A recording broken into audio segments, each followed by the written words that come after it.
On February 28th, I was walking through the Dubai Spice Souk when my phone buzzed and I got a message from a friend in the know who said, "Hey, I think your cruise just got canceled."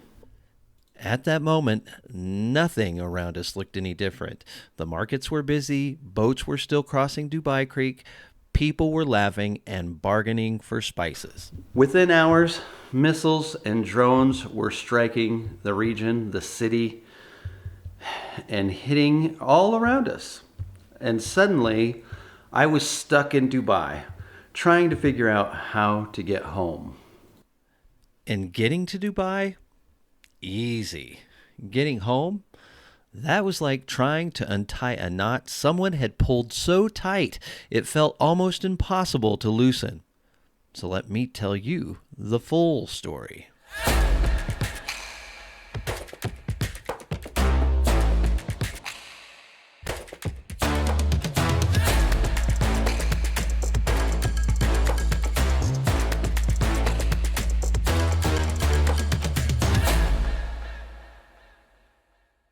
So here I am, back home, my office upstairs. And if we're being honest, it looks like a bit of a war zone in there. And that's ironic because I just came back from what some people might describe as a war zone. Now, before we go any further, let me say something important. Dubai itself wasn't the problem. The people were friendly, the city was open, life was mostly going on as normal. The problem was everything happening around it and trying to get home from it. Getting to Dubai was easy. Tucson to Houston, Houston to Dubai, no problem.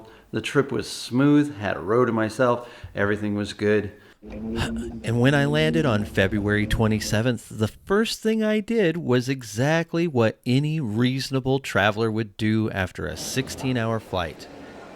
I went looking for food. I found a place called Vegan Burger and ordered a vegan pizza. Now let me tell you something, that pizza was not very good. But the food isn't really the point of the story.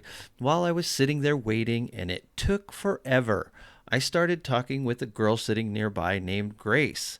She had worked at the restaurant before and actually went back and encouraged them to finish cooking my meal because it was taking a very long time. Later that evening, she even checked in on me again while things were starting to unfold with the missiles and drones.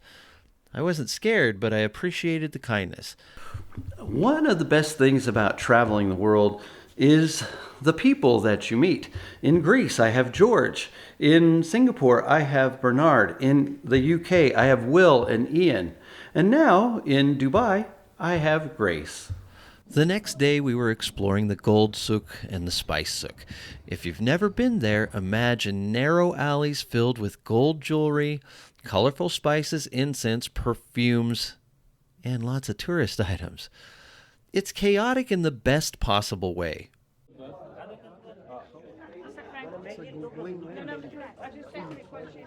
Get the impression that Lee is tilting. Things are spicy here in the spice soup. Yeah, you're right. Then my phone buzzed.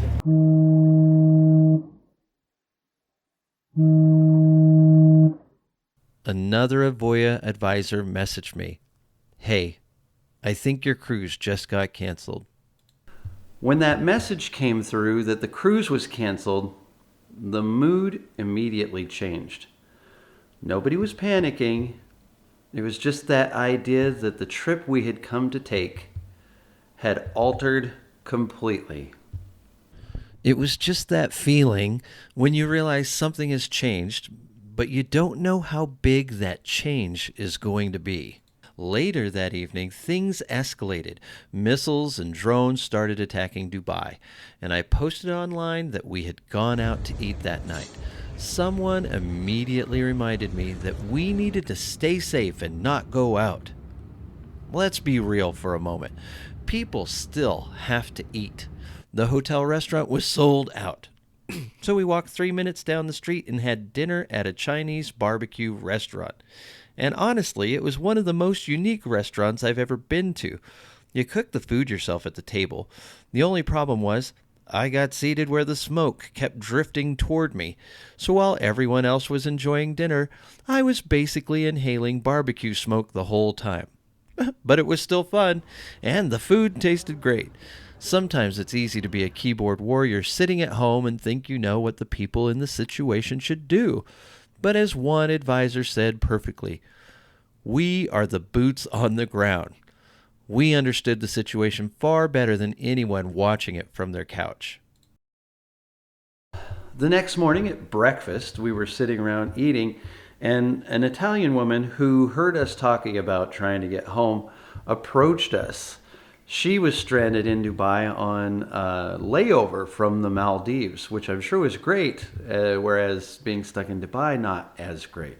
She was traveling with her sister and her mother. Over the next few days, we tried to help them figure out ways home. Eventually, they made it to Muscat in Oman, and from there, the Italian government flew them to Cairo before they continued on to Venice. Situations like this create friendships with strangers very quickly. You're all caught up in the same event, and you learn to relate to each other. And she was very nice, her and her family, because suddenly everyone is trying to solve the same problem. How do we get out of here? March 3rd was actually the best day of the trip. 5 of us eventually met up, but 3 of us started at the Museum of the Future.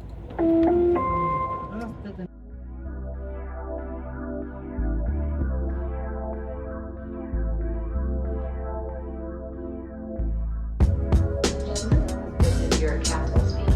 I love you. Very. I don't want you to break my camera.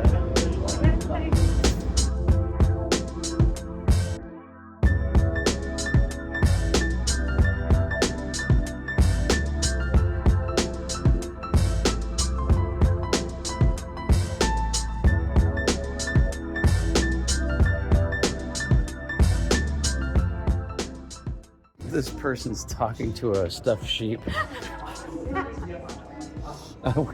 and thinks she's in 2071. Very interesting that I am here. Do you see me? I am an asteroid fleet pilot.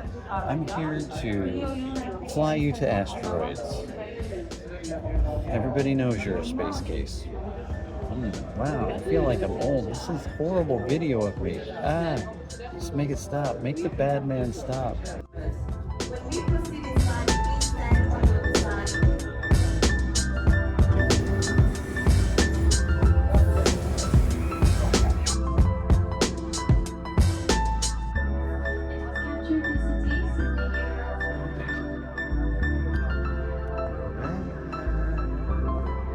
love this room. I don't want to look at it through my screen, but I want to see it and show you It's the DNA library, and it's fascinating.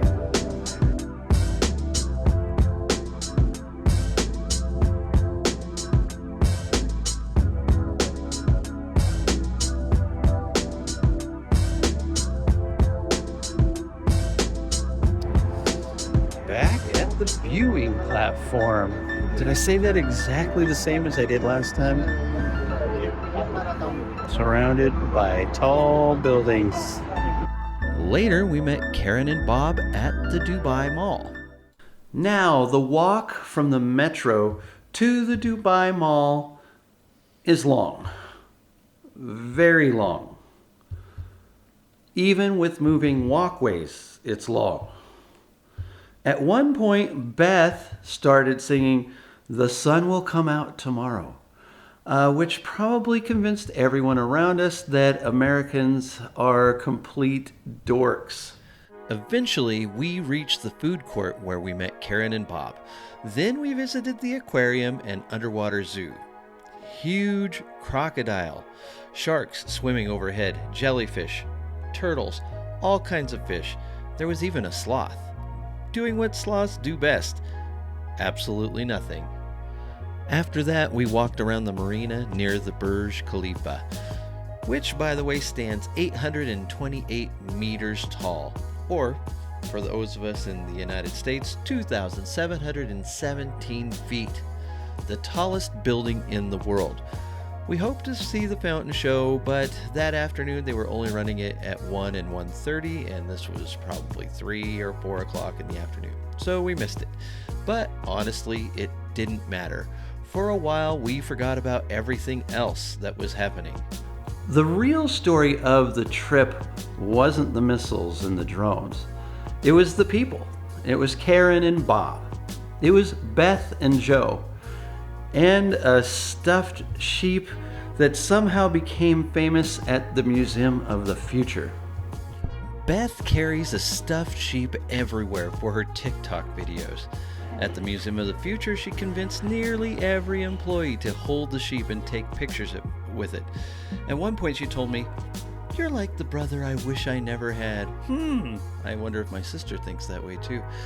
And this honestly feels accurate. The next day, Beth and Joe invited me to dinner at the Shangri-La near the Burj Khalifa. Incredible hotel, beautiful views. Their suite had a bathtub position so you could look directly at the Burj Khalifa while you're in it. We had drinks, food, great conversations, and sang happy birthday to Joe. Happy birthday to you.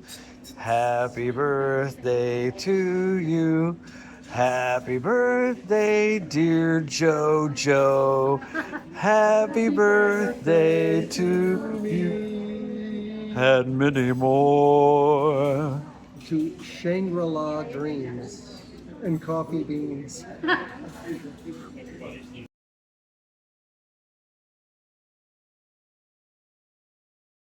The bathroom at a 5-star resort isn't quite what you see at McDonald's. For a couple of hours, we stopped talking about getting out of Dubai, and that was probably the healthiest thing we could have done.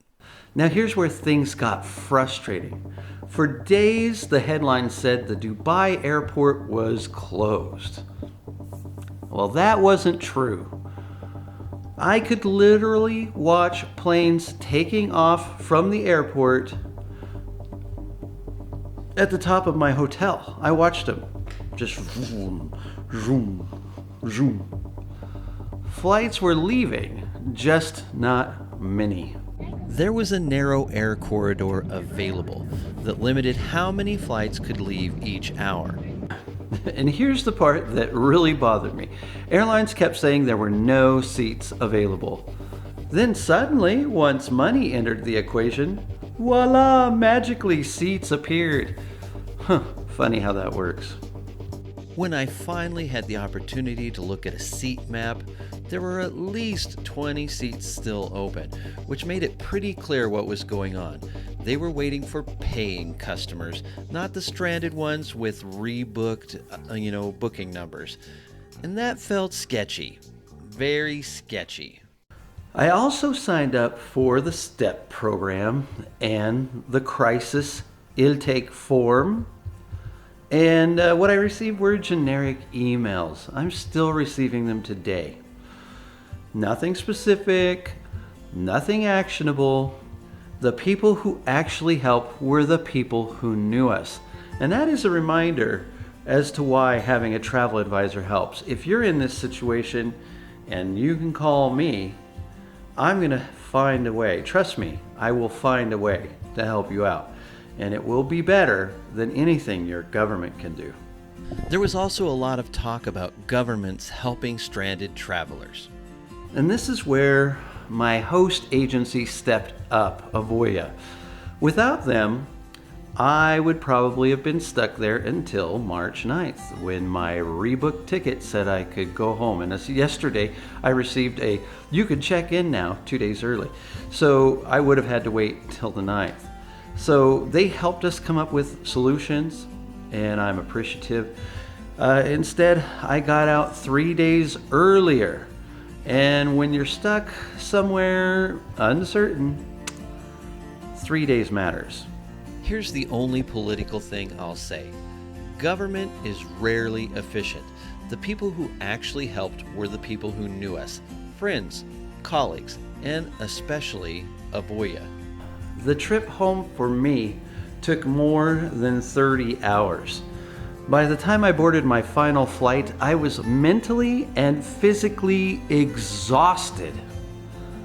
But the flights themselves were smooth, which was good because the trip had already delivered enough complications.